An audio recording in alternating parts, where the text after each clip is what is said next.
This week, all the way from Sydney, Australia, Leanne tells a story we've all heard before, but never like this. Leanne didn't feel pretty or popular, so she wasn't offended when she found Richard doing his best to look down her shirt at a party. If anything, she was flattered. After years of being manipulated, controlled, and frankly, emotionally abused, Leanne was finally given an out. She took that out and never looked back. Leanne's story is full of lessons for all of us about self love and taking control of our own destiny. Welcome to My Crazy Divorce.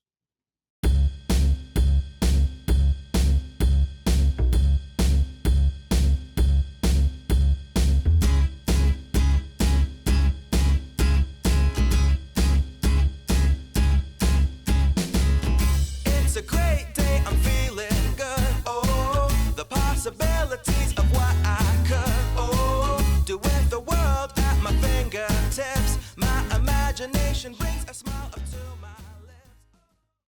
Hello, and welcome to another episode of My Crazy Divorce. I'm your host, Tom Milligan. I'm so excited for y'all to meet our guest, Leanne. Not only does she have an amazing story, but she also has a great accent. As I mentioned in the teaser, Leanne's story is really about self love. It's about the fact that we're all way too critical of ourselves, and we need to give ourselves more credit. As you listen to Leanne tell her story today, try to imagine how different her life could have been if she'd learned that one lesson earlier in life. Before we get to the story, if you hear something on this show that you like and then implement that something into your life, good for you. Let us know how it goes. But just remember, we don't offer any legal or therapeutic advice on this show, so you're on your own to decide what advice is worth following. And one last thing, if you have a crazy divorce story, I think you should share it with our audience. You never know how many people your story might help if you share it, but you know exactly how many it will help if you keep it to yourself. So head on over to mycrazydivorce.com and click on the Apply to be a Guest button, and let's talk. With that done, say hello to Leanne. Leanne, thank you so much for being here. I'm excited to hear the story today. Yeah, I'm excited to tell it, and I believe I'm your first Aussie. Woohoo! Yes, you are. Love the accent. I'm sure you don't hear it, but you hear ours, right? Absolutely. I love your accent. Excellent. Well, you know what? I'm excited to hear the story. So let's just start with, as we always do, let's learn a little bit about you. And Okay. before we get started with the childhood, which is where we normally start, you've got some credentials, but you're not Yeah. just the average Joe. Why don't you No. tell us a little bit about your credentials? Yeah. Okay. So I am a registered psychologist in Australia. I have my own private practice where I see psychology clients, mostly adults over the age of 16, trauma, relationship stuff, divorce, stress, all sorts of different things. But I also am a divorce and breakup coach. And that's how I connected to you by, listening to your podcast. And I really liked what I heard. So I reached out to you. I absolutely love working with people on their divorces and helping them to move past the shit fight that it is. Hope you don't mind me swearing, because that's really what it Not is. at all. And whenever I work with anybody on their divorce, there's always trauma. There's always a history that they need to work through. There's always stress that I can help them with. But it's really focusing on getting them from their divorce and the horror of that to where they want to be in the future and giving them that support because let's face it, going through a divorce on your own is extremely difficult. And I'd love to be the person that helps others. I'm a helper. That's what I do. That's fantastic. I wish that I'd had more of a resource like that when I was going through mine. So, Me well, too. I'll tell you what. So that's kind of the end of the story, which is, this amazing person who helps others. But look, we need to get to that point. It didn't Oh start gosh. that way, is my guess. Uh-uh. No So, way. because most of our listeners are in the US, tell us a little bit about where you grew up. Tell us about your family, but be very careful to explain a little bit about the geography because most of us don't know anything Yes. about Australia. Fair enough. Fair enough. So I grew up about 40 minutes outside of Sydney in New South Wales. So that's on the east coast. I was more inland in what they call southwest Sydney, and it's a very low to middle sort of socio-economic area in just a tiny little 3-bedroom red brick house that was built in the 70s with my younger sister, mum and dad. And my parents stayed together the whole time. I was very fortunate with that. They had their problems, of course. They were very strict with me. So Hmm. mum particularly had a very Catholic upbringing, still does. And that really directed her in the way that she parented us. So she loved us, S- but very strict. So you said your mom did. What about your dad? My dad was Catholic, but he really didn't care for it much. He used to drop us off to Okay. church and either, sit by the river. There was when he came to live where I am now, or he sat in the car and read the paper or whatever. So he wasn't really all that into it. But he was German, grew up he was a child in World War II. And my mum was even younger in World War II. She was born in the war, or just before actually. And both of them ended up in Australia in 1952. He was 20 and she was 10. And they met many years later when he was 40 and she was 30. So they both had their own deal of trauma and things to work. So I actually used to be scared of my dad because he was a very big man, huge hands, really tall. When I was a kid, he was also really big with his very heavy German accent that I actually didn't know was there until I was the late teens. And my friend said to me, Leanne, I can't understand your dad. And I said, why not? And I said, because of his accent. Like, my dad's got an accent. Wow. That's Yeah. fascinating. So your parents both left Germany, My mum came from Malta. It's that Malta, part. and Yeah. as a dumb American, I have no idea where that is. Malta is a tiny little island in the Mediterranean Sea, kind of in between, just above Italy. Oh, really? Oh, I think I did Yeah. know that actually. Probably saw it in a Beautiful. James Bond movie or something. Yeah. Um, Yes. Beautiful place to visit. that's a fascinating background. And so your mom was strict Catholic and Mhm. at least attempted to raise you that way. Did it stick? Nope. She still tries. Right now, I'm far more spiritual. So I believe there's a God. I believe, and some people think it's a bit weird, but I actually do believe in past life. And, there's something bigger than us out there, but I do not believe in the church. I can't handle the way the church handles things to keep it nice. I just don't feel it when I go there. I have my own way Yeah. of connecting to God.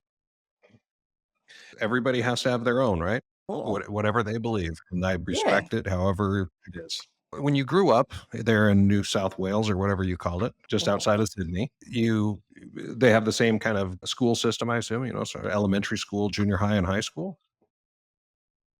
I actually don't even know what that means, to be honest with you, even though I've seen it on all the movies.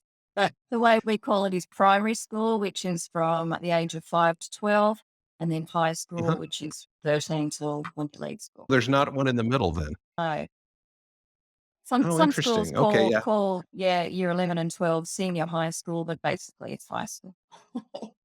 Huh. Yeah, because generally here there's the primary or elementary school, which sounds about the same, and then there's middle school or junior high for 2 or 3 Oh. years, and then high school for either 3 or 4. So Oh, I so always 3 wondered separate schools. I always wondered what junior high was. Okay, so how old are you when you're in junior high? 12 to 14 or 15. Okay, yeah, it's a little bit different. So when you're in high school there in Australia, were you like a popular kid? Were you the cheerleader, jock, No way. I just a was wallflower? definitely a wallflower. I had 2 best friends, and I actually had a lot of friends, but I was on the peripheral of all of those groups. I was very shy. My best friend her name's Debbie, and I've known her since we were 8 years old, and we're still best friends now. And I had another friend, Simone. We're still friends too. I've known her since we were 11. And we were known as Debbie's friend. So I wasn't actually known as Leanne. It was Debbie's friend. Okay. And yeah. "Oh, you're Debbie's friend." I was like, "Yeah." So I was very Well, quiet. She was very vivacious and out there and gorgeous, and all the boys loved her, and I was just this very shy, kind of scared. I don't know how to talk to boys. So withdrawn, anxious. I used to go. My mum took me to many doctors for stomach aches and pains and heart palpitations. But back then, anxiety wasn't a known thing, so I never went to a counselor or anything like that. It was always just thought of as being a physical condition, which of course came yeah, back as nothing was wrong with her. yeah. I people don't ever believe me when I tell them this because my personality now is I'm a pretty big personality, but I was so shy in junior high or middle school. Mm, Like if I talked to a girl, even if it wasn't like talking to a girl, just talking to another person who happens to be a female, I yes. would get all splotchy red and I would like start sweating. And I mean, I just couldn't do it. And that changed in about eighth grade when this girl named Stacy, who became my very first girlfriend ever, she turned around in type class and she said, "Hey, Tom." And I'm like, I got all scared. And she turns out she was talking to me because she liked my best friend Lane. Oh no. And and all of a sudden, the pressure was off. I'm like, "Oh, wait, Oh, so I can just talk to her as a human being and not, like, worry about her being a girl?" I mean, I don't know if any other guy does that, but that's how oh I yes. was in 8th grade. Yeah. So, anyway, but that kinda helped me come out of my shell, so I will be forever grateful to Stacy. I think I came out of my shell after I got divorced. And Oh, I was there you like, go. okay, safe for me to talk to other men and, not feel guilty. I don't know why I had to feel guilty. Just talking is okay. But Yeah. yeah. Okay, well, I can't wait to get to that part of the story then. So let's learn about your ex. So we've learned a little bit about your growing up years. We're going to call your ex Richard. I'm assuming that's not his real name for everybody No. listening, but I will say that name was chosen on purpose. Anybody who wants to figure out a nickname for Richard that is not Richie, you can figure out that nickname. But we're going to call him Richard for today's show. Where did Richard grow up? He grew up pretty much around the corner from me, 5, 10 minutes away. His parents were divorced. He had a bit of quite a turbulent childhood, actually. So he had his own trauma to deal with and quite a lot, really, I would say, from my perspective now. I didn't understand where he was coming from at all at that young age because when we met, I was only 17 and he was 19. We were quite young. And so did you know him then all your growing up years or No, we actually met through a mutual friend. Actually, my best friend and his best friend were dating, and we went to his best friend's 21st birthday party. okay. So it was actually really interesting. Let me tell you this one. Okay, so Yeah, we're because sitting that's at, where we're going. That's we wanna know how okay, you met, so let's hear that yeah, story. it's kind of funny. We were sitting at Denny's, so the restaurant, and the tables were quite wide apart. Next to me, I had my ex boyfriend, who was also his friend, but I hadn't met through them. We'd only dated for 2 months. On the other side of me was my current boyfriend. We met at a Jimmy Bales concert, and we only lasted also only 2 months. But in front of me was my future husband, and I didn't realize that he'd been watching me all night. And I leant over the table to grab some salt or something, and he had been watching me drinking, and he dropped his drink all down his shirt because he was looking down my Well, so he's checking you out, he's looking down your shirt, and that's when he pours his drink down his Yep, and I that's was funny. so oblivious. I thought the drink dropped, but I didn't realize why. He told me months later that's what actually happened. That's funny. Yeah. I thought so. So then when I broke up with the guy I was with, my friends then proceeded to, matchmake us and, you know, that's where it all Hey, started. so your friend calls you up and says, "Hey, Richard's checking out your bosoms, you wanna go out with him?" Yeah, she invited us over to watch a scary movie and he did the whole, I'm sitting down. I hate scary movies. So I was sitting there going, oh my God, I hate to. And he just goes, oh, it's okay. And he puts his arm around me. Oh, nice. Very smooth. Well played, Richard. Yeah. Okay, so you were 17 at that point, is that what you said when you met? Yes. Yep. Yep. So I was still at So school. you're still in school, he's graduated. Is he in college or anything like that at that No, point? he was working at that point, straight out of school into a job. stayed in that job most of his life, and now he has his own business in the same industry. He's doing very well for himself in that regard, which is nice. Yeah. Good. Well, good for him, I guess. I'll Yeah. reserve judgment whether or not I'm happy for him based on how the rest of the story goes. But the fact that we're calling him Richard leads me to believe that I'm not going to like him. So you guys meet, you're watching a scary movie. He's got his arm around you, being the strong, I'm going to protect you from the boogeyman guy. So you guys meet at this Denny's. Is it the same Denny's we have here? Do they I have think like moons so. over my hammy and stuff like that? I think so. But we don't have it anymore. Well, if we do, I haven't seen one for a long time, but I believe it is the same sort of thing. Okay. Yeah. Interesting, okay. Where I live now, it's more Waffle House. We don't have a lot of Denny's. There are a few of them around, but it's more Waffle House. It's a horrible place. But, Fair enough. okay. But so you guys meet, and then it was, you say, a month or 2 later that you broke up with your then current boyfriend. Then your friend calls you up and says, "Hey, this guy likes you. Richard likes you." And you guys go Yeah. to this house or someone's house to watch this scary movie. At that point, I mean, you know who he was, so were you excited to kinda see where it was gonna go, or was it more of a, "Oh, crap, I guess I'll go"? No, I was looking forward to it. And because I was so shy, I really didn't have a lot of confidence in myself. Sounds a bit crazy, but I basically went out with people because they liked me. Because I didn't really give myself the opportunity to ask myself, do I like them? It actually kind of felt irrelevant. It was, oh, they like me. Somebody actually likes me. This is nice. It's like FOMO. Yeah. If Yeah. if Definitely, if because I'd seen all my girlfriends at school, date and had all these guys liking them and wanting to be with them and all of that, and nobody liked me. Although my friends told me much later, like, "Are you serious, man? There were heaps of guys that liked you." I'm like, "Oh, why the fuck didn't anyone tell me? I didn't know about it." I just thought I was this horrible, ugly, uninteresting, boring teenager. So when someone showed me interest, I was like, okay, I'll give you a go. I'll be interested too. It's sad, really. Interesting. Okay, so Richard is showing interest and you're, reciprocating, whether you were interested or just accepting, whatever however we wanna say that. Were That's a good way. you are you instantly or very quickly thereafter, was it an exclusive relationship pretty quickly? Yeah, very quickly. We went to then another friend's mutual 21st, and that was our first official date. It wasn't too much longer after that.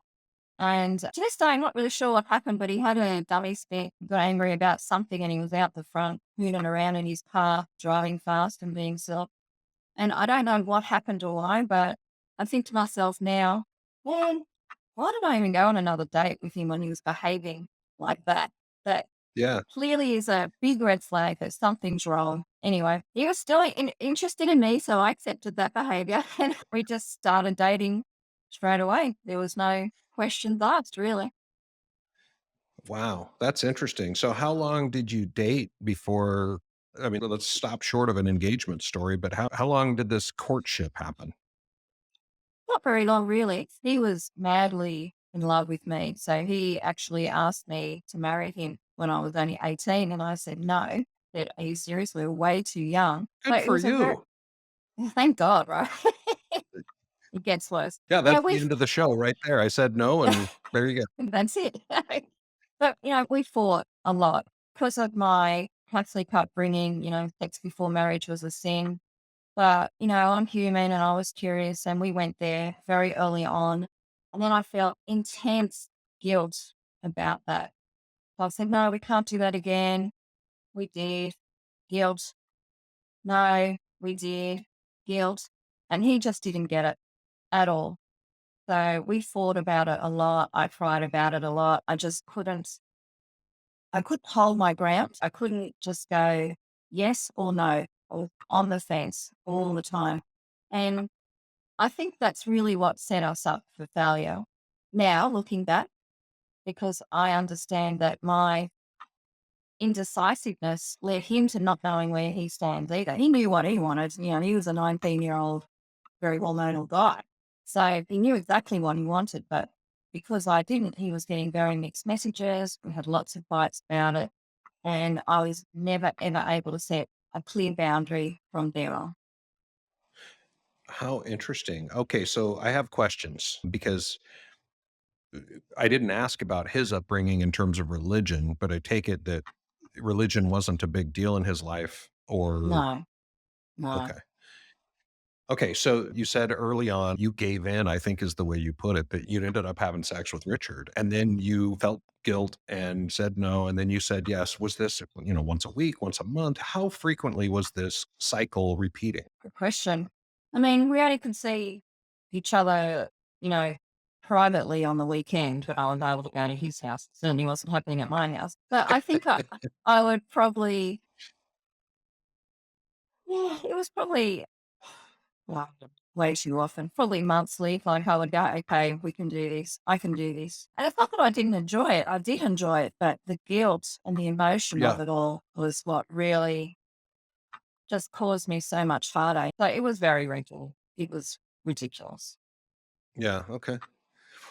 Wow, that's really fascinating to me. So you're going through these cycles, you're dating for a while. He asked you to marry him, you say no, Hmm. but you continue dating.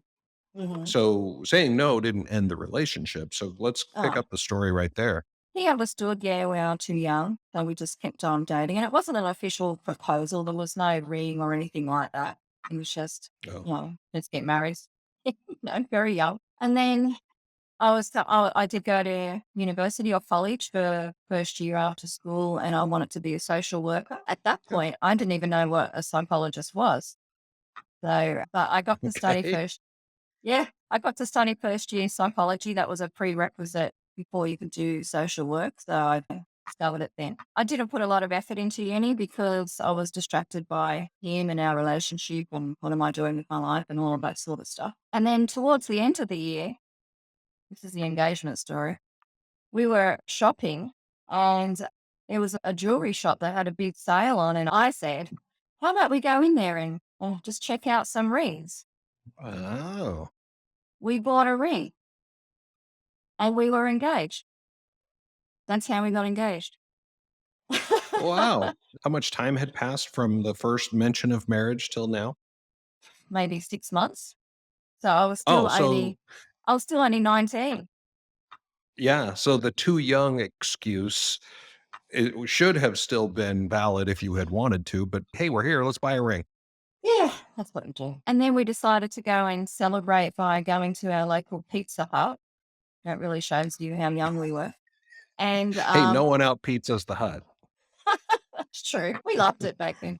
And on the way there, I felt really sick and we actually had to pull over and I had to throw up. And then I felt better after that and we kept going. And now, knowing what I know, that was my body saying, don't do this. But at the time, I was just oblivious to my physical reaction to what was going on. Divorce doesn't have to be complicated. Our Divorce.com's 3-step procedure provides a simple and affordable process that you can follow at your own pace. Save thousands by visiting ourdivorce.com today. So just so we have the chronology of this, what year was that? Where are we in the timeline? Whew. Okay. So I got married in would have been 1990. Now you know how old I am. A long time ago. 1990. Yep. So So you were 19 in 1990. So you're a few years younger than me. So there you go. I'm still the grandpa on this call. All right. So it's 1990. You get a ring, and there was no get on your knee. There's no special romantic story like a waterfall involved or anything. Just, hey, here's a ring. Did you immediately set a date? pretty much, yeah. It took us a little while to coordinate the church and find the reception place and all of that. But we got married in May 1992, which was just a few months before my 21st birthday. Okay. I have to ask, what day? May the 9th. You will not believe what I'm about to tell you. Tell me. I got married May 9th, 1992. That was No! the wedding date for my first marriage. Oh my God. I am totally serious. Can you believe that? That's hilarious. So totally, Yeah. 15 hours away on the other side of the world. Yeah. So I would have got married We're before both you getting married. because, yeah. Oh my God. That's That's amazing. that is amazing. Yeah, May 9th, 1992. Mhm. Wow, we both made a big mistake that day. All right. So you get married. That's great. And did you get married in a Catholic church then? We did. We did. And before we got married, my father, who was a man of very little words and did not show his emotion hardly at all, stopped me at the front door as we were on our way to the car and looked at me and said, Leanne, it's not too late. Yeah. So I take it then that not everybody was happy about this, or was he the only one? I think many people weren't happy. We were too young. We fought a lot. Yeah, there was many signs that I was not going to be happy in this marriage. Later on, I realized that part of my wanting to leave was I thought I was going to get some freedom. I was going to be an adult. Yeah. And I went from my parents and their home to my home, which was more like his home because it was, what he wanted, how he wanted things. Okay. Yeah. I Mm. think we all, when we're teenagers, we can't wait till we move out. We can do whatever we want. But in reality, it's you Yeah. work, you do Hmm. laundry, cook dinner, and go to sleep, and then you die. Yeah. I mean, that's it. That's Yeah. being a Yeah. grown up. That's right. You hope you have So, enough money to pay the bills and go on a holiday every now and again. yeah, yeah, if you're lucky. Wow. Okay. Wow. Okay. So you had the same. I'm glad to know that that kids in Australia have the same, wrong beliefs about Hmm. adulthood. Oh, yeah. Okay. So you're 20 then when you got married, give or Hmm. take, right? Yep. All right. And he's 20 and he's working in whatever job he had for a long time. You had stopped going to university. Yes, I believe that I needed to quit uni so I could get a job so we could afford to get a mortgage and get a house. Nobody challenged me on that decision. Nobody sat me down and said, "Hey, Leanne, this is going to stifle your career. Do you think this is a good idea?" No conversations. It was just like, "Oh, well, apparently I know what I'm doing." Yeah. Wow. Because, it's an interesting thing because I've never been in a position. If you go listen to last week's episode, it's called Sid and Nancy Get Married. Mm, And Kelly, the guest, she dropped out of high school. So it wasn't dropping out of university, but she dropped out of high school. And within the first year or so of their marriage, just felt trapped because yeah. she had no plan B, is the way she put it. Yeah. And I think you were maybe well, I know you were 2 or 3 years older than she was when that happened, but still, you didn't really have a plan B either. It was No. work this job to help pay for a house, but in the meantime, Richard's the one making the most of the money. And Yeah. so you're along for the ride almost, which I don't want to say it that way, but is that Yeah. how you Interesting. felt? Probably. I mean, I was only earning $250 a week back then. It's a long time ago. Yeah. So I fell into a job with his mother's ex-partner, so not his father. So I fell into a job in real estate with a tyrant, a man who could be absolutely wonderful and very supportive, but he could lose it and all the staff would be crying. So I had my home stuff where I would get a lot of negativity, and then the work stuff where I'd clock us saying, and actually I realized that Richard had actually picked up some of our stuff from this guy who was dating his mum for a couple of years. And there was one time I was quite slim. I'm not fat now, but I was quite slim back then. I was really slim back then. And I used to cop things like, "Oh, you look like you're pregnant," or this or that, really horrible stuff.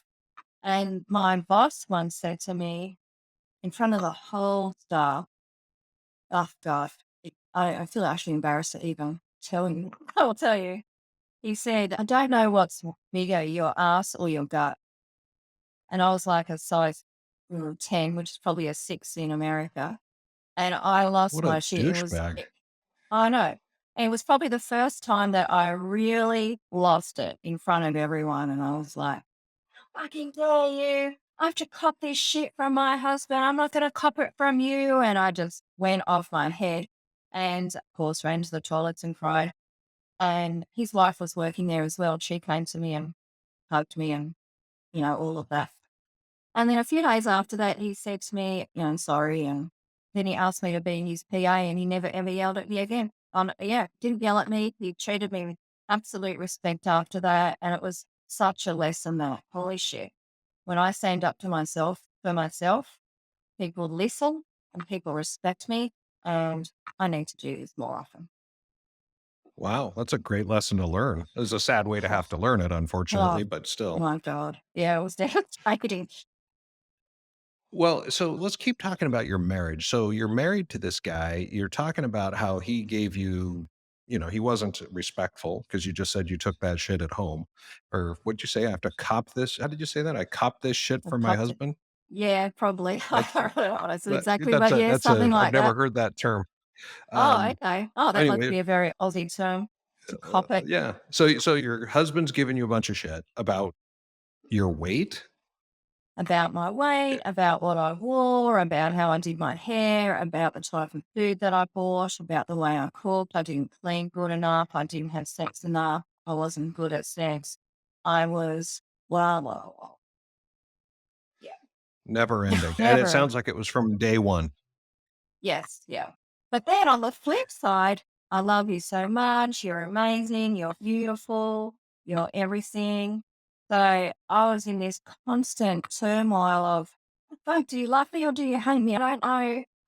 I just don't know what's going on in my world. It But, was hard that's an work. interesting that's to me, my dad once told me that love and hate are the 2 most closely related emotions.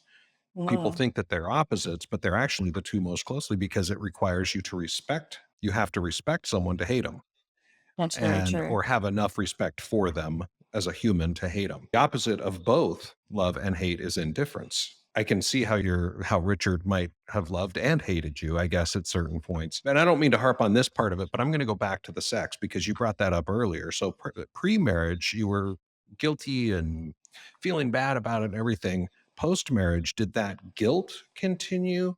What you just said that sex wasn't happening enough, or at least in Richard's mind. Yes, Tell us in his about mind, that part of the the story. arguments. Spontaneity of it all kind of got lost.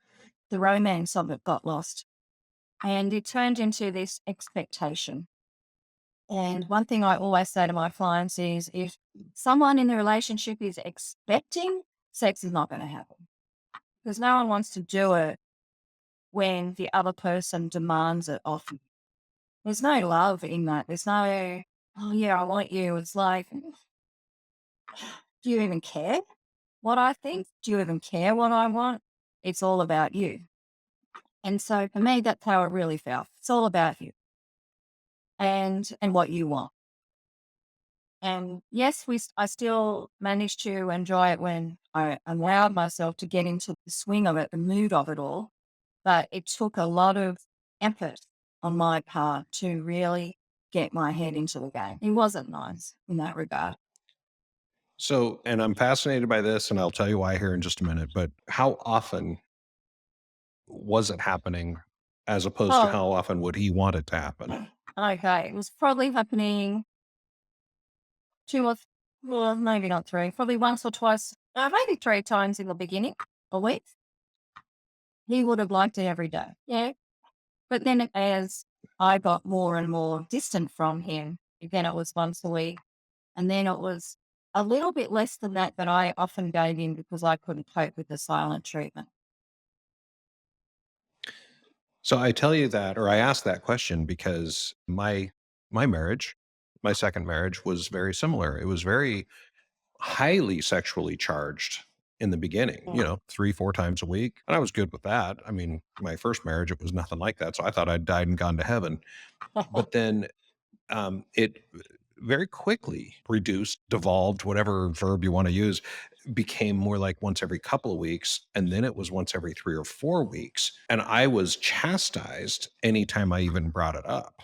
I couldn't Wow. even try to make overtures. I couldn't say anything. I couldn't try to put my arm, I mean, nothing. It was like I was a pariah in my own home. Mm, wow. And I remember asking if we should get some counseling. It's like, look, we clearly have this massive difference in sexual desire, sexual needs, whatever. We should talk to a counselor. And all she said was, no, all they're going to tell us is to draw a bath and light some candles. We've tried all that, so we're not doing it. No, no. There's Okay. so much more to it than that. So much more to I it. know.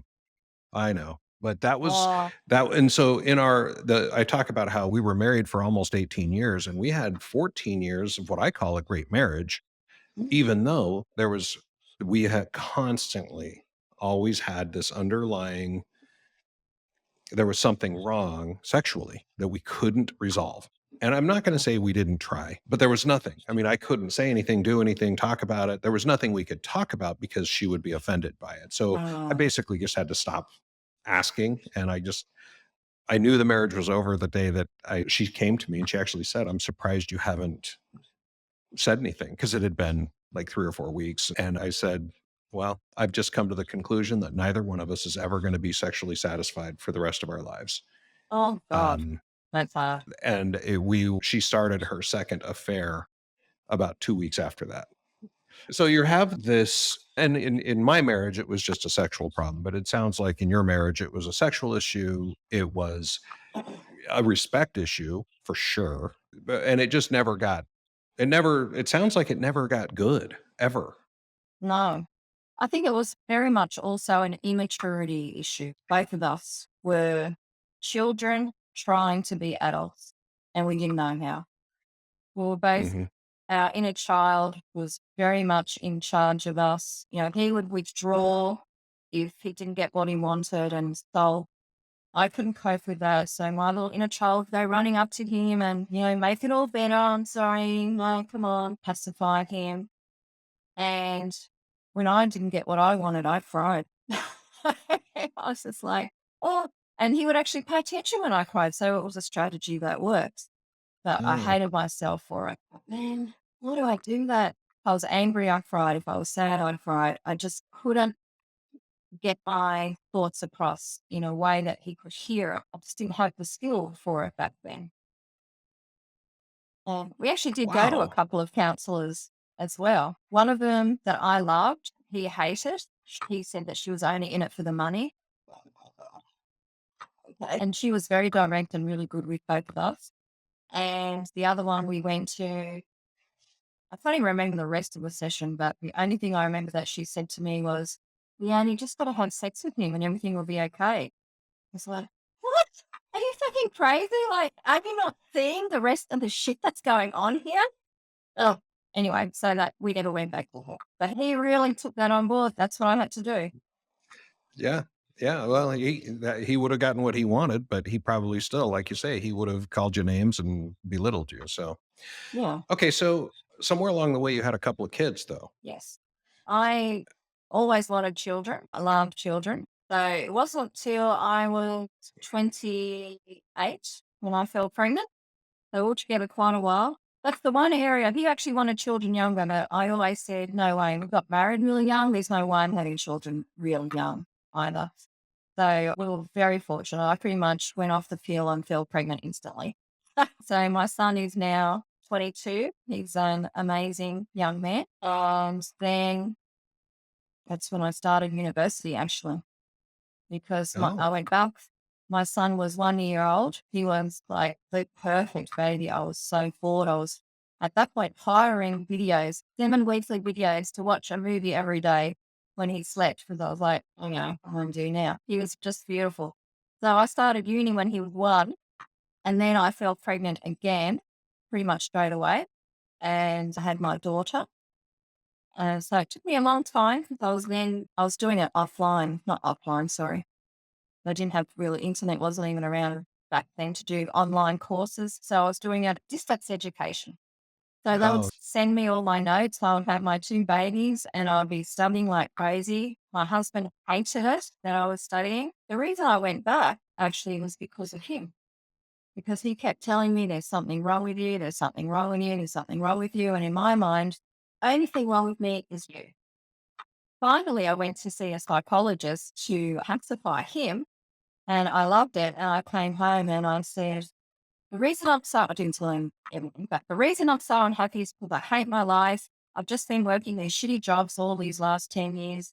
I'm going back to uni and I'm going to study psychology. And his words were, that's not what was supposed to happen.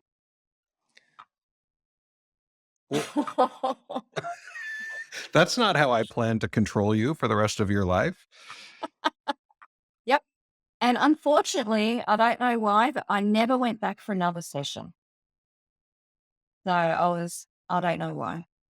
Huh. I just didn't realize. I naively thought that one session and that amazing decision I made was going to help me. But studying a very difficult degree with two babies and an extremely unsupportive husband, I then dropped into depression and anxiety, and I was crying more and I was yelling. And oh my God, I have no idea how I passed that course. Yeah. That's sheer determination. Really? That's how I got Yeah. through. One question I've never asked anyone in real life or on this show, but I've always been curious. You're in this what I'm going to term miserable marriage. You know that it's a miserable marriage and you're not happy with life. You're crying, you're yelling, he's calling you names, he's belittling you, yet you choose to have two children. Mm. W- w- Do you Why? understand why? No, I don't. I think kind of go back to that kind of woo part of me now. I think those children needed to have me and him as their father because I don't think I ever actually considered leaving before then. It was after the children were born that I started thinking I'm going to get out of here. And it may go back to, my childhood belief systems that I didn't trust in who I was. I didn't think I was good enough. He told me also that, oh, no one will ever want you. You're not going to survive without me, that sort of stuff. And I probably believed that. But I was really a shell of who I am now. Like, I did not think for myself at all. I just kind of followed at school. I followed my friends, definitely a follower. And the leader in me came out as I studied, as I did loads of personal development. I would like, Tom, I would never have this conversation with you 10 years ago. I wouldn't have even reached Hmm. out to you. No way in hell. Well, I'm glad that you've come out of your shell and I'm glad you reached out. Me too. It's a Well, much happier place all to right. be. Yes. Yeah. Okay. So let's keep the story going. So you've got the kids, you're in this depressed state, you're studying like crazy. And when did you graduate? 2007.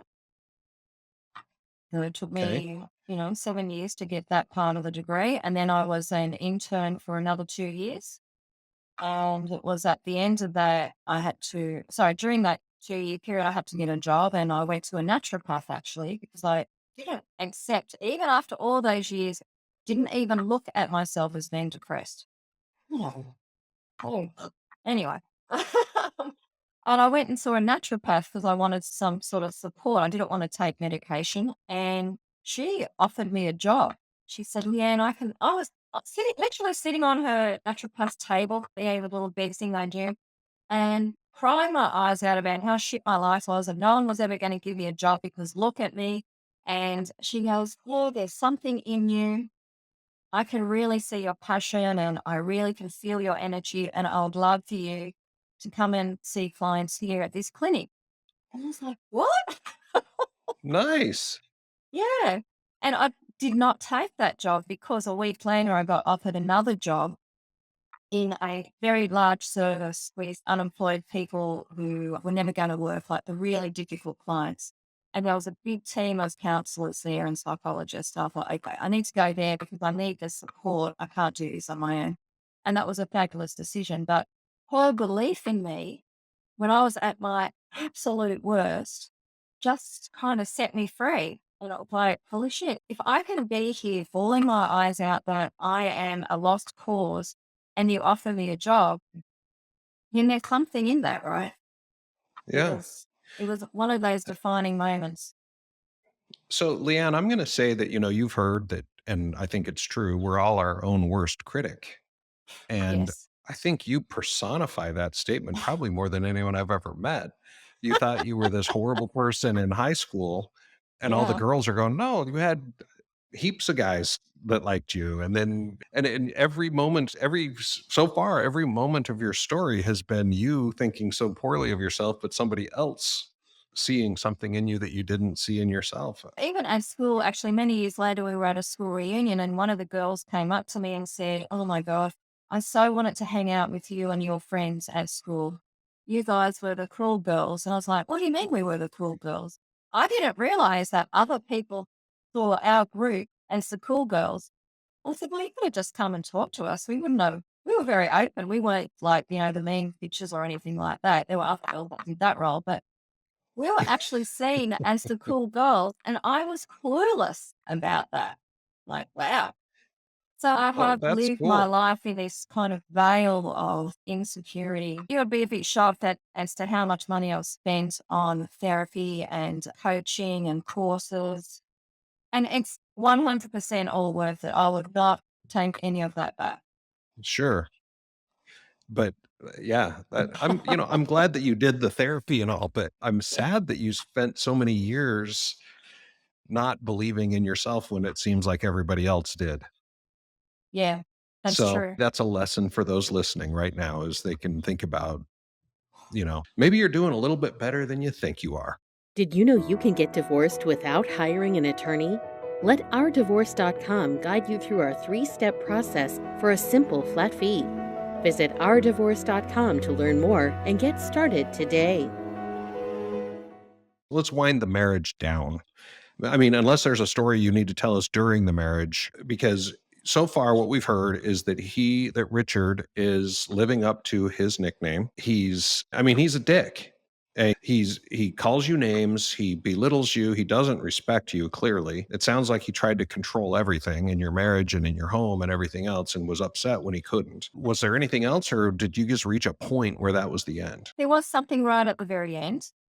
Because I didn't believe in myself, I thought that I needed a really good excuse to leave. I was actually after the kids, I was at that point where I was suicidal. Like I was having thoughts of driving my car into a truck. But I have high empathy for other people. I thought I can't do that because that'll just devastate the truck driver. So I'll drive into a tree, right? And I am one of these people that gets really sleepy when I drive at night. It's like, oh no, rocking the baby. I just want to go.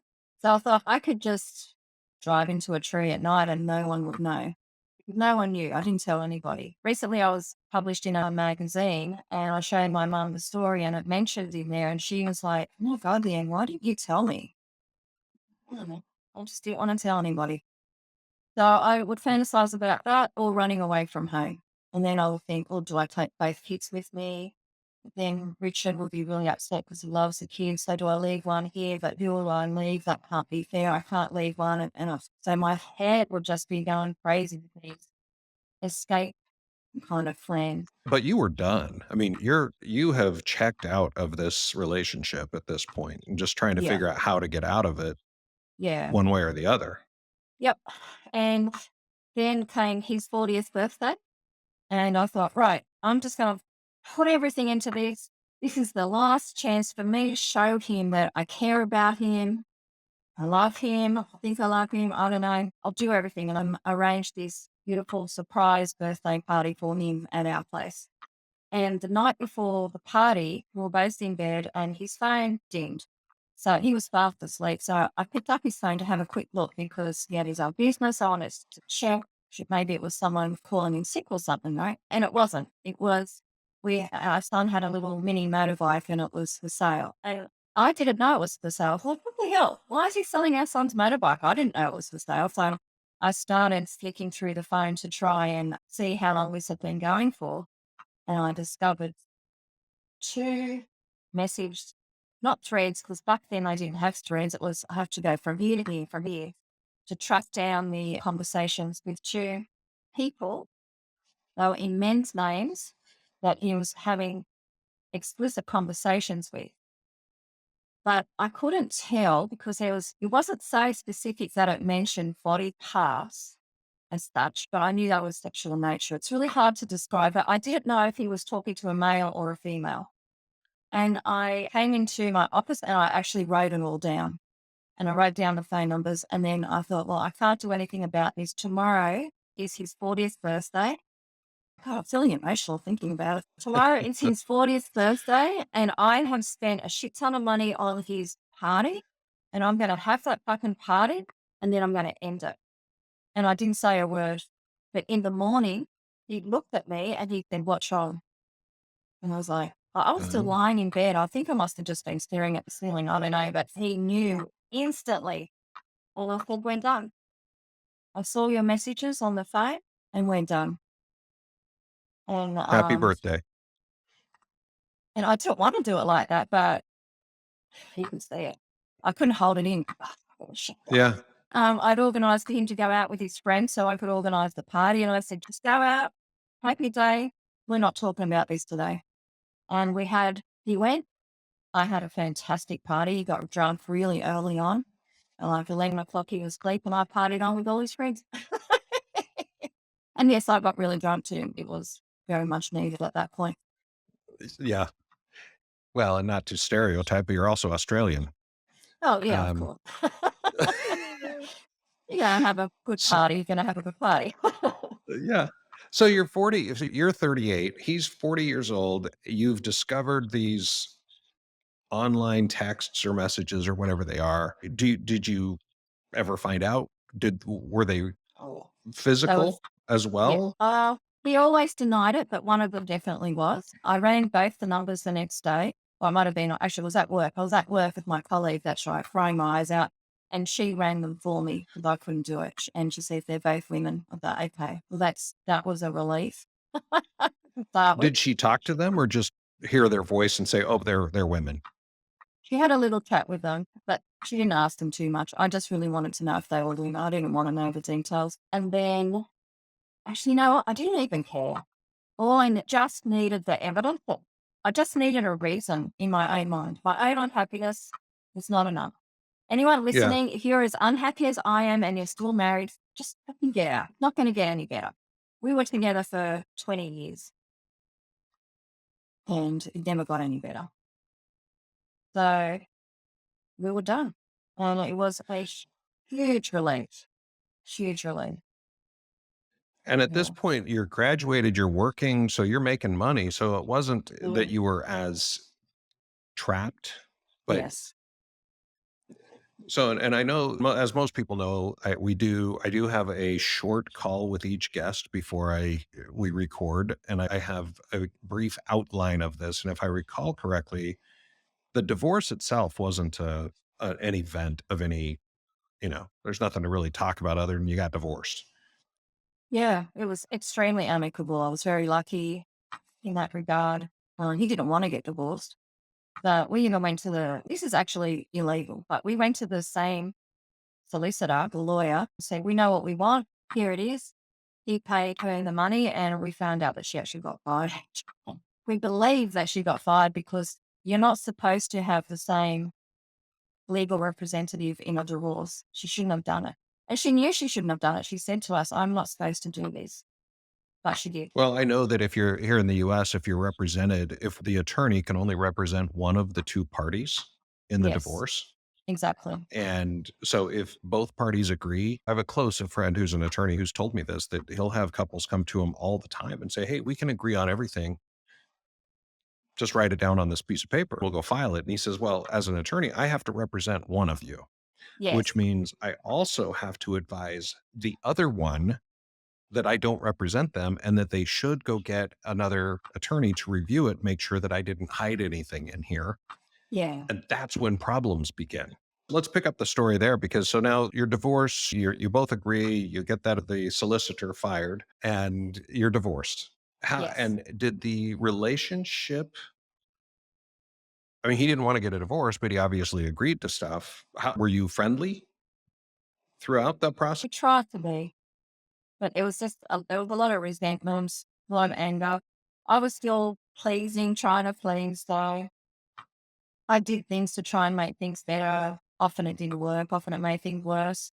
Took me a long time to set my boundaries and go, you know what, I don't have to put his needs before mine because, I thought if I did that, it would make things easier. It always did not work. We tried. We tried really hard. Wasn't always successful because of all the emotion associated with it. But we really tried for the sake of the kids to do the right thing. I'll give him Yeah. that. He absolutely loves the kids and will do anything for them. He's a bit distant with them and all of that, but he tries his best. How's their relationship now? Well, my son lives with his dad. Yeah. He's got a much bigger house than me. He's got more space there. But it's just Uh-huh. literally around the corner. I can walk over there. And my daughter's actually in the army now. So she's doing her own thing, living her life. But yeah, they both get on well with him. It's not as close as what it is with me because I really encourage them to talk about their feelings and ask them lots of questions and all of that. And we never really grew up in that respect. So you're divorced and you're 38 or 39 Mhm. maybe Yep, when this yep. all took place. When did that happen? 48. I would have been, I was born in 1971. When I was 38, what year is that? So 2009-ish? Yeah. Yes, that would have been, yes, that's right. Because it was a year after my father passed away, which, Okay. by the way, it was also a contributing factor because A, my husband couldn't support me through my grief. He just didn't know how to.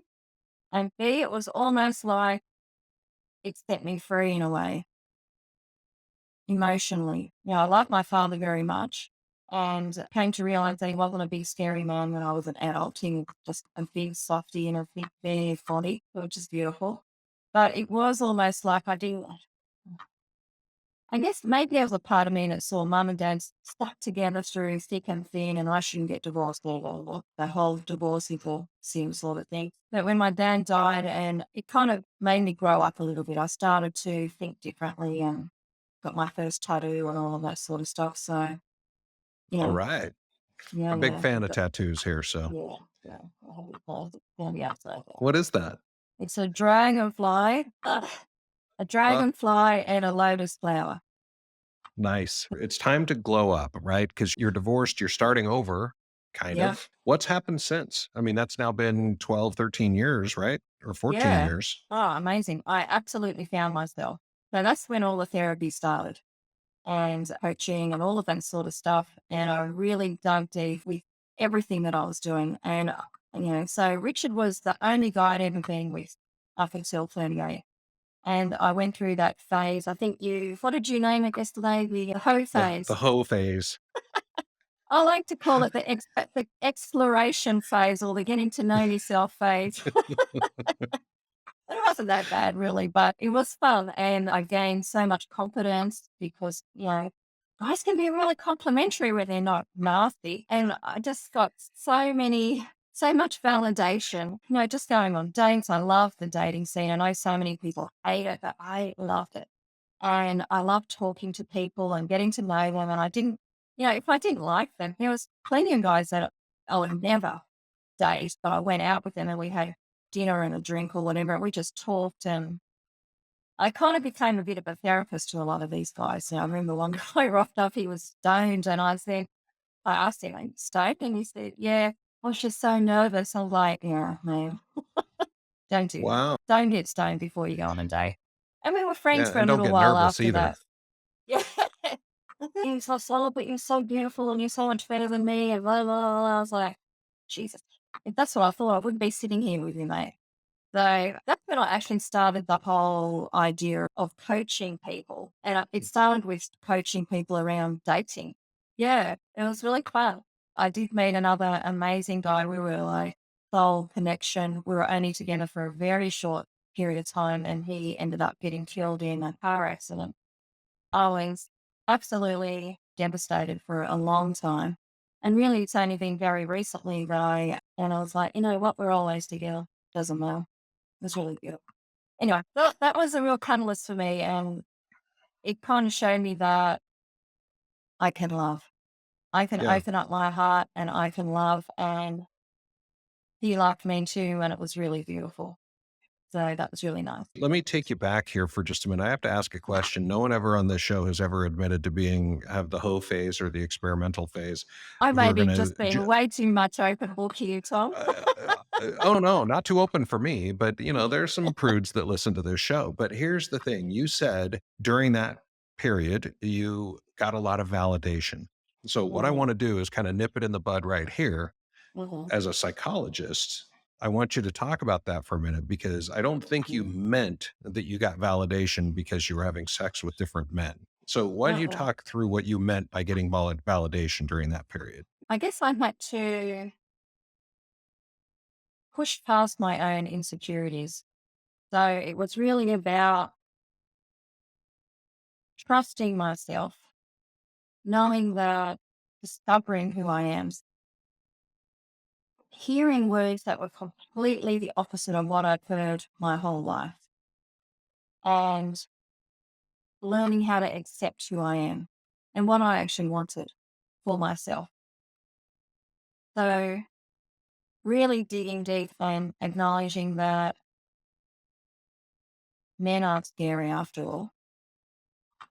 I Mhm. can have a conversation with a guy as a friend and I don't have to feel bad about it in any way. Not all men just want sex. It's like, oh, that's a revelation.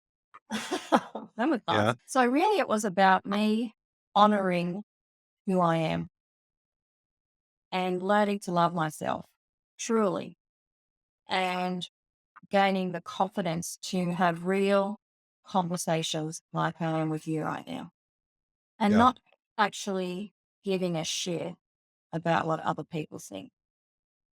Yeah. Perfect. There you go. That I think is the key to I think that's the key. And I think as we get older, it's a little bit easier to give. Have you read Mark Manson's book, The Subtle Art of Not Giving a Fuck? Yes. Yeah. I love that book. Mhm. And I highly recommend it to everyone listening right now. Yeah. Just, and you can get most of it for free in an article on Yeah. markmanson.net. But The Subtle Art of Not Giving a Fuck is probably the best article I've read on learning how to live happily. Yeah. For So, sure. I mean, I gave okay. way too many fucks before. That's why I was so stuck in not being able to be who I actually am. Yeah, Yeah. I totally agree. Well, okay, let's find out where you are in life now. You're Mm. practicing. We already talked about that. You're a practicing psychologist and divorce coach. Are Yep. you remarried, dating? Tell us about that part of your life. So 8 years ago, I wrote a list as to what I wanted in a relationship. I finally got clarity. Yay. And I have my list. I had my list, yeah. And it was a beautiful list. So I wrote down things like the basics, where I'm liking to live. I don't like traveling. So close by, age group, all that sort of stuff, financially secure. But then I wrote things like, I want to feel a real heart connection to him. I want him to like my children. I want my children to like him. I want to like his children and for them to like me. So I went really deep and meaningful on this list. It was a whole typed page. And right at the end of it, I write, I'm ready for this now. And I just got the chills. It was like, man, I'm so excited for this. And 1 week later, I met him. Oh, Yeah. really? Yeah. And so that was back in end of 2015. And we got married in 2018. And we're very happily married now. Yeah. Congratulations. I am going to ask, since I'm not going to lie, I think that the way you met and got engaged to Richard was kind of weak. So, how did you meet Uh, new guy? so we actually met online on a dating site called OkCupid. I think that's still around there. And we were a 93% match. And yeah, with that site, you have to answer loads of questions. And he'd answered like 700 questions and I'd answered 300 or something. And so after that, I went back home and I started answering more questions because I wanted to see, oh, if I answer more, are we still going to be? And we were still a 93% match. And we used to take some of these questions with us on dates, like, all right, bring 5 questions each. And then we talk about them because they were really very personal questions. It was a really fun way of dating. Actually, after our first date, I came back home and said to my friend, I don't think he's all that interested, to be honest. And it was until the third or fourth date that we went, actually, yeah, I think it could work. So it wasn't one of the, crazy, oh my God, I want to jump in bed with you sort of emotions all up here. It drives me crazy when I see people going, oh, there was no chemistry. Oh, come on. Just give yourself and give the other person a go. This chemistry, I think bullshit. It's just from the movies. It doesn't have to be like that. Chemistry dies and then the relationship dies. You've got to get to know the person first. That That's great. Yeah, because that's the whole 7-year itch thing and everything else that you hear about. Well, I couldn't be happier for you. That sounds great. And if anybody's listening from OkCupid, feel free to call us for sponsorship opportunities. absolutely. I will tell you that is the single greatest advertisement for a dating app that I've ever heard because I hate them. I Mm. hate them. It's just awful. I wish that there was a way to, yeah, I wish there was a better way. As a person who's been through the shit that you've been through, and as a psychologist, I imagine that you and a divorce coach, you have some great advice that you would like to share. Probably way too much advice, but I've asked you to narrow it down to that one piece that you think that our people should hear. So, what would you like our listeners to hear today? Boundaries are so important. So, what that actually means is knowing exactly what you want and sticking to it. When we don't have boundaries, it means we're saying yes when we mean no, or saying no when we mean yes. And we're not being true and honest to ourselves or to anyone else. And not having clear boundaries, not even knowing what that meant or who I was, is what led to me having such a unhappy life before I got married to Grant. And having firm boundaries now, and sometimes I still wait because I still have some of that trauma from being told I can't have what I want. But Grant is really beautiful with that. And when it comes up, I actually say to him, oh my God, I'm just having this feeling that I said no to you and you're actually not happy, but you're pretending to be it. And he's like, what? No, I'm cool. You're allowed to say no. So I still struggle with that sometimes, but that's human. And I can call it out now. But being able to be honest with yourself and what you want makes a huge difference to you as an individual and you personally. And it's also extremely important with your children. So when children walk all over us or don't respect you as a parent, it's because your boundaries are not solid and they're really pushing you. I'm not talking about children who are, have solid sort of issues. I won't go into all of that. That's different. But yeah, for parents, it's important to have boundaries and not to go overboard with or giving them everything because that just Yeah. creates little narcissistic children who believe the world revolves around them and it does not. And so, given this kind of divorce podcast, there is a lot of parents out there who overcompensate. So they cross all their boundaries because they feel guilty and they overcompensate with their kids, and that's not helpful either. Really good boundaries in dating, in your new relationship, with your family, with dropping friends, with letting go of family members who are toxic. Like boundaries will save your life. Thank you for that advice. I couldn't agree more. In fact, I'm just going to add to it because you did the same thing by creating that list. I created a list after one of our podcast episodes. One of our guests suggested that we should have a list before you get into a relationship, Yeah. because by then your mind is jaded. But as soon as we were done with that show, I sat down and I started my list, and it's an evolving list. I added something just a couple of weeks ago to it, and mine is set up in two categories. The first is immediate deal breakers, things that Yeah. you can generally know before you even go out with someone. And for example, smoking is on mine. I Mhm. won't go out with a smoker. And then others are the must haves. These are the things that they must have as a person or in their life and things they must not do to me. And one of those, for example, is embraces my crazy and supports my dreams. I love that. And I mean, we're all crazy. We're all crazy. I'm sorry. I mean, Yeah. I know somebody's going to say you shouldn't say crazy, but no, we're all crazy. It's about finding somebody with compatible craziness and compatible Yeah. baggage and compatible background and that kind of stuff. And then you can all be happy. Can I make a suggestion? to update your list one more time, get rid of any negativity on there whatsoever. So instead of saying non-smoker, someone who embraces good health. Instead of saying, I don't want someone who lies, someone who's trustworthy. Because your unconscious mind will connect you and remind you of all the things that you don't want. You want to fully focus on what you do want. So look at what you don't want and write the opposite. Well, what does that actually mean for me? It means I want Oh, someone who interesting. lives a healthy life, who values their lungs, blah, blah, blah, blah, blah. Clean air, whatever it might be. Yeah. And really, I will do that. and add some emotion to it. I want to feel the love. I want to feel the joy of celebrating our craziness. When you add the feeling to it, oh my God, it just opens your heart up to it. Oh, I love That's it. I will do that. I will be looking at my list this weekend, I promise. excellent. Well, Leanne, thank you so much for being here. I've enjoyed the story, and I'm sorry you had to go through so much, but thank you for sharing it with us. I know that we've all learned a lot. Absolutely. And you know what? I'm not sorry anymore because I've done the work. I know that we both were living our own stuff. We were doing our absolute best.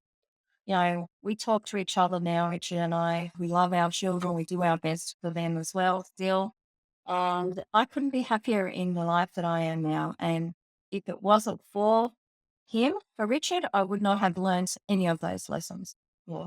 I solidly believe that our ex-partners, all our partners, everyone we meet, are here to teach us something. And he taught me the most valuable lessons I could ever possibly learn. And I'm very grateful for that. That's a great way to look at it. Thank you. Thank you so much. Appreciate it.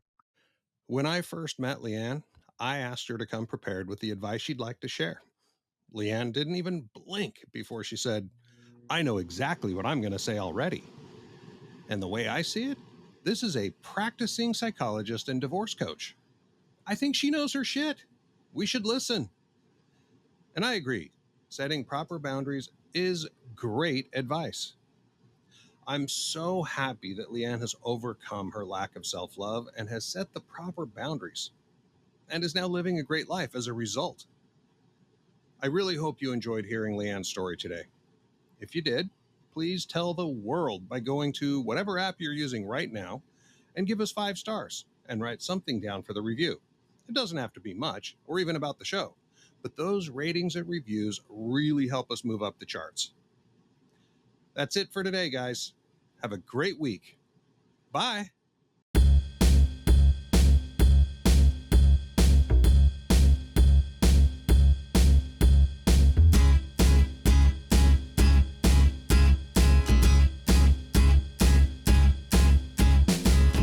It's a great day, I'm feeling good. Oh, the possibilities of what I could, do with the world at my fingertips. My imagination brings a smile up to my lips. Divorce doesn't have to be complicated.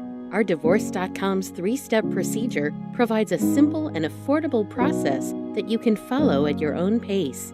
Save thousands by visiting ourdivorce.com today.